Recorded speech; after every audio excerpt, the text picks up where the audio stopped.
This is the last known footage of Lars Mittank. Recorded by a security camera at Varna Airport in Bulgaria, it shows him sprinting through the terminal in broad daylight, looking over his shoulder like he's being chased. He runs through the sliding doors, across the pavement, and disappears behind a fence into the nearby forest. That was the last time anyone saw him alive. In the summer of 2014, Lars Mittank, a 28-year-old man from northern Germany, took a short vacation with his friends to Golden Sands, a beach resort town on Bulgaria's Black Sea coast. It was meant to be a break, just sun, beer, and time off with the guys. For a few days, that's exactly what it was. But during one night out, Lars got into a fight with a group of locals. According to witnesses, the argument started over football. Lars was a Werder Bremen fan, and the men he clashed with supported a rival team. It didn't last long, but Lars was hit hard in the side of the head. He didn't go to the hospital that night. In fact, he told his friends not to worry. But by morning, his ear was aching, and he felt dizzy.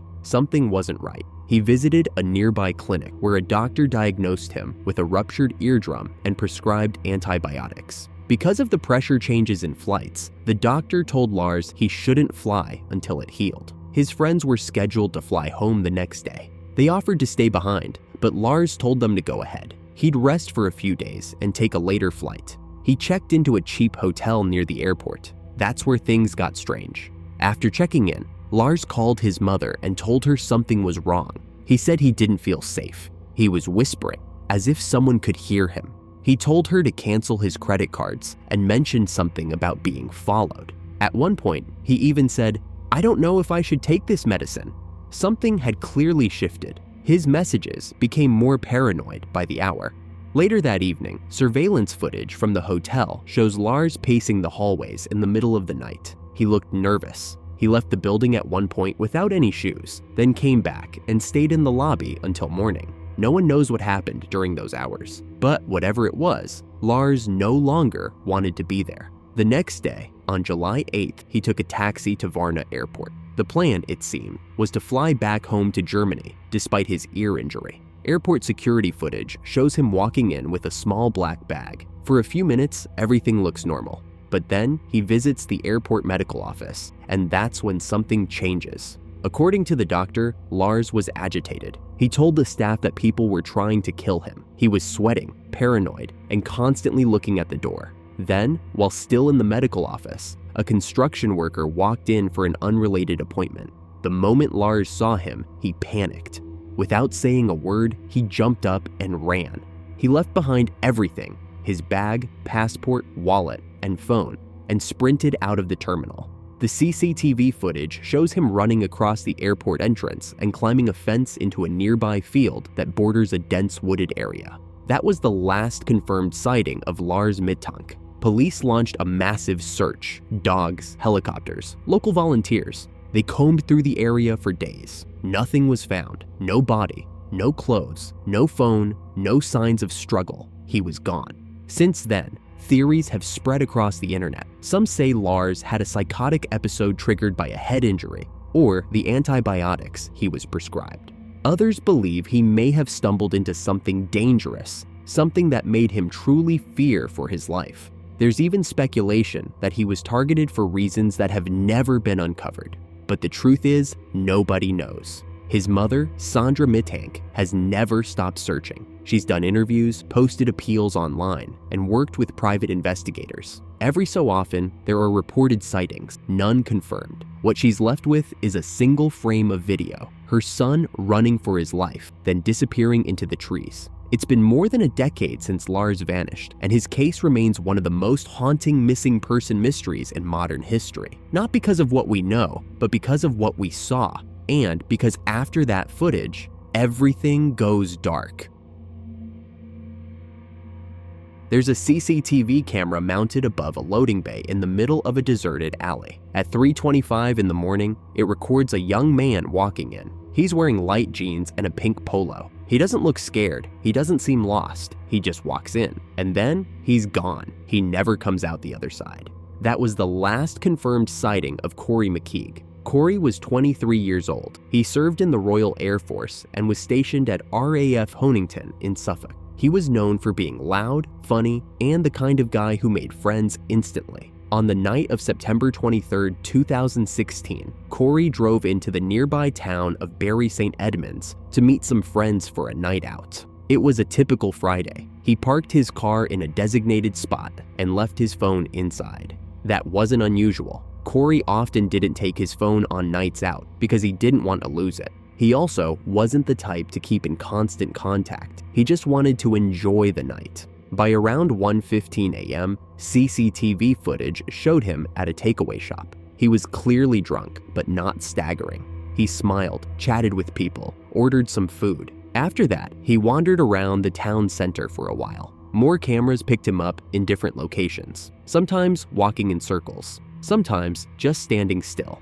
Eventually, at 3:25 a.m., he's seen heading into a service area behind a row of shops, what's known locally as the Horseshoe. It's a small gated area used for bin collections and staff access. There are no exit cameras, no footage of him walking back out. From that moment on, it's like he just vanished. When Corrie didn't show up for duty the next day, it raised alarms. He wasn't the kind of person to skip work, and when they checked his parking spot days later, his car was still there, untouched. That's when the search began. Police pulled every CCTV feed they could find. Corrie was caught on over 20 separate cameras that night. They mapped his every step, right up to the moment he entered the Horseshoe.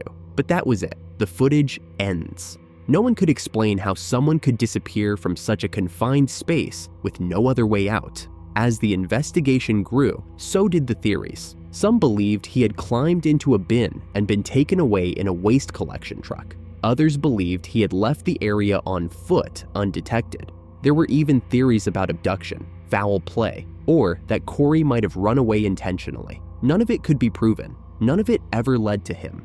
In the years that followed, search teams scoured landfills, forests, and waterways. His family pushed for answers. His mother, Nicola, made media appearances, pleading for help.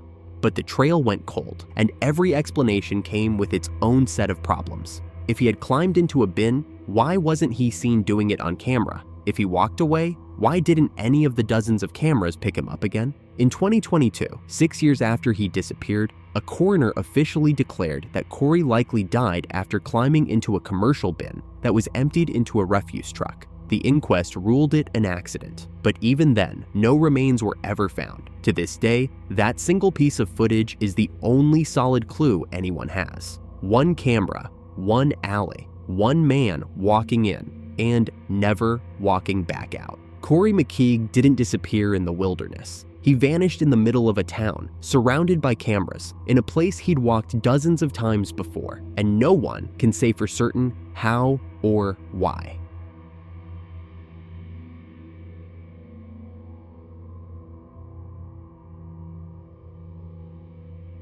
It's after 1 a.m. inside a crowded bar in Columbus, Ohio. A surveillance camera above the escalator shows a young man in jeans and a black t-shirt stepping off the elevator. He laughs with two friends, then walks toward the bar's entrance.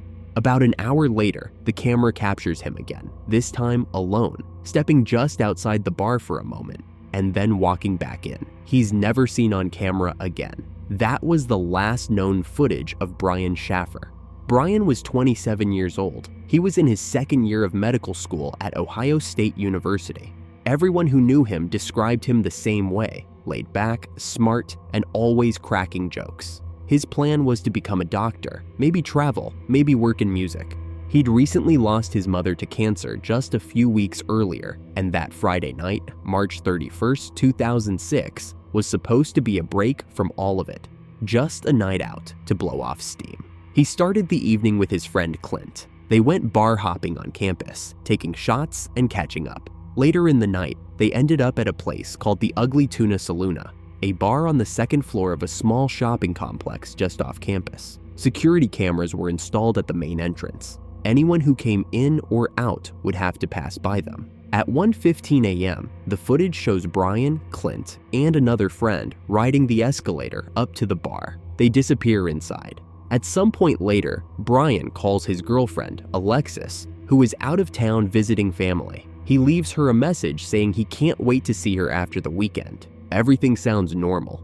Around 1:55 a.m., Brian is seen just outside the bar talking to two women. He says goodbye and walks back toward the bar entrance. He's caught by the same camera walking back in. After that, nothing. The bar closed at 2 a.m. Clint and their other friend left after a final round, assuming Brian had already gone home. But when Alexis tried calling him the next morning, there was no answer. He didn't show up for his flight to Miami that Monday, the trip he and Alexis had been planning for months. And when his phone kept going straight to voicemail, she knew something was wrong. The police pulled every single frame of footage from that night. The bar only had one public entrance, and the camera was pointed directly at it. Brian walked into the bar twice, but he's never seen walking out.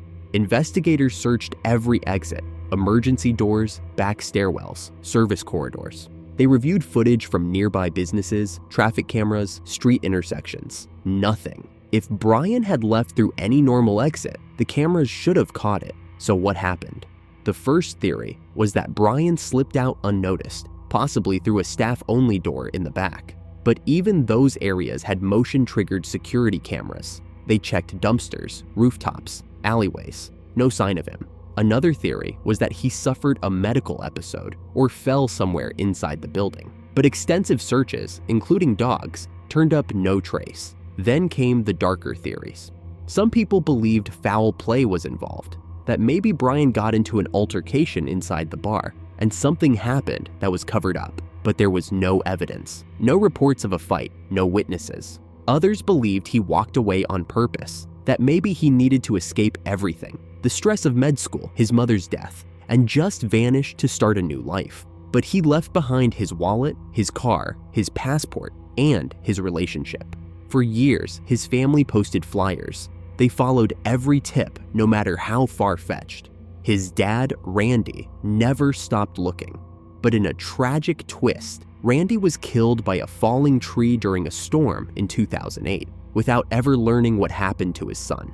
At Randy's obituary online, someone posted a comment that simply said, "Dad, I love you, Brian." The IP address traced back to a public library in Columbus, but investigators couldn't confirm who wrote it. To this day, the footage of Brian Shaffer walking back into that bar is the last known proof that he was ever there. No one has seen him since. No one has found his body. And no one has been able to explain how a man in one of the most heavily surveilled parts of the city just disappeared. 1 second he was there, and then he wasn't.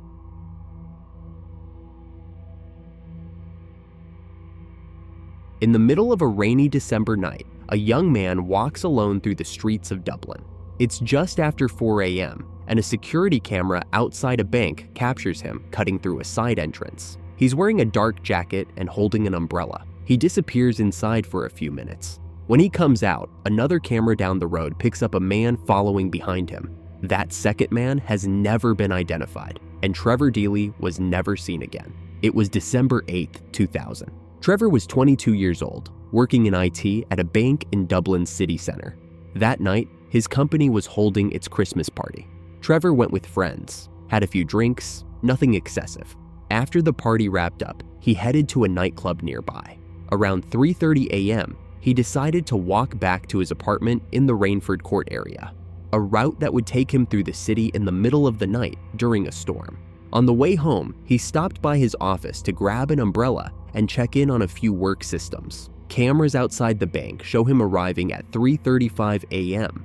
What wasn't known at the time, but discovered years later, was that 1 minute before Trevor arrived, an unknown man had been standing outside the gate, seemingly waiting.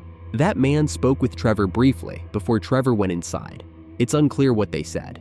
There was no sign of a struggle, no raised voices.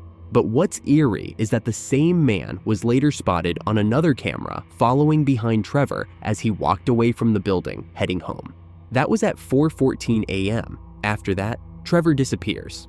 When he didn't show up for work the next day, no one was immediately alarmed. It was a Friday, and some people assumed he'd taken the day off. But when no one could reach him and his family confirmed he hadn't come home, concern quickly turned into panic. He was reported missing the next day. The police launched a full investigation. Hundreds of hours of CCTV footage were reviewed. Search teams combed the River Dodder and the Grand Canal. Trevor's family distributed thousands of missing person posters.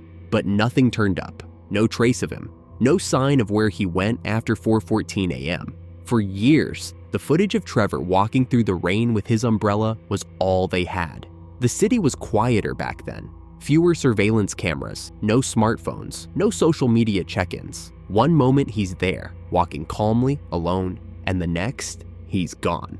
Then, over a decade later, detectives reviewed the footage again and spotted the unidentified man, the one waiting outside the bank, the one who appeared to follow Trevor.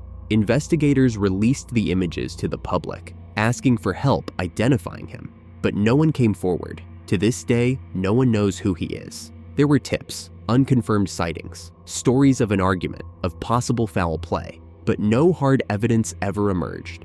In 2017, Gardaí conducted a major search of a wooded area in South Dublin based on new intelligence. They spent weeks digging. Again, nothing. Trevor's family never gave up.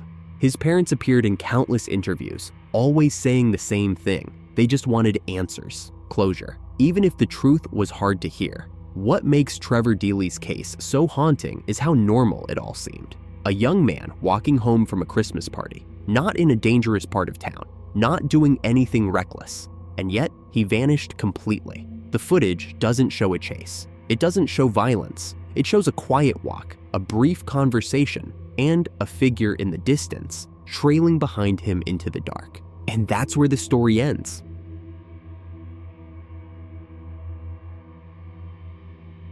It's surveillance footage from a parking lot in Orlando, Florida. A man is walking away after parking a car, Jennifer Kesse's car. His face is never seen clearly. Every camera frame that might have captured his identity is perfectly blocked by a fence post. It's the closest thing police ever had to a suspect. But Jennifer herself is nowhere in the footage. She had vanished before this moment. Jennifer Kesse was 24 years old. She had just returned from a vacation in the Virgin Islands with her boyfriend and had gone straight back to work. On January 23, 2006, she got up early as usual and was expected at her office by 8 a.m. She never arrived. She never called in. And from that moment on, no one heard from her again.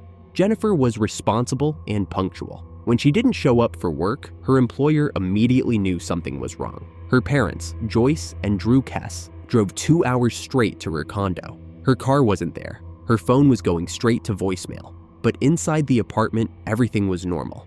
The bed had been slept in. A towel was still damp in the bathroom. Makeup and clothes laid out on the counter. It looked like she had gotten ready for work, and then something interrupted her before she ever made it out the door. The next morning, police found her black Chevy Malibu parked at an apartment complex about a mile from where she lived. That's when they pulled the footage from the surveillance camera nearby and saw him.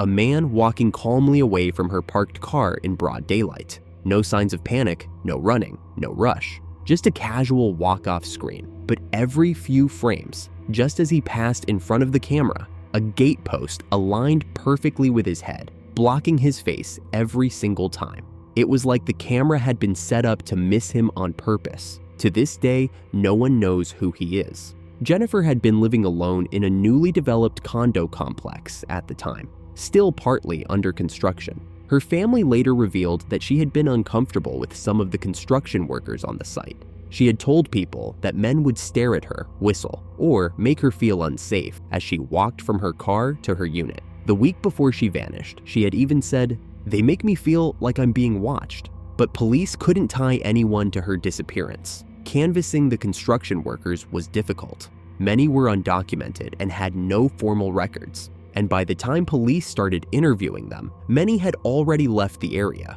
The apartment complex where her car was found was known for petty crime and had a history of stolen vehicles. But no forensic evidence was found in the car. No fingerprints, no DNA, nothing to suggest a struggle.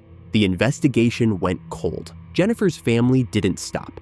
They launched a full-scale search effort on their own. They hired private investigators, handed out thousands of flyers, and appeared on national TV. Years passed. The Orlando Police Department eventually declared the case inactive. In 2018, Jennifer's parents took legal action to gain access to the full case file and won. They now have over 16,000 pages of documents and evidence, trying to find what the police missed. In 2023, it marked 17 years since Jennifer disappeared. Her parents still run the tip line, still process leads, still hope for one piece of information that changes everything. But the last real clue, the man walking away from her car, remains unidentified. No footage of her, no crime scene, no confession, just a camera, a parked car, and a man who made sure his face was never seen. And just like that, Jennifer was gone.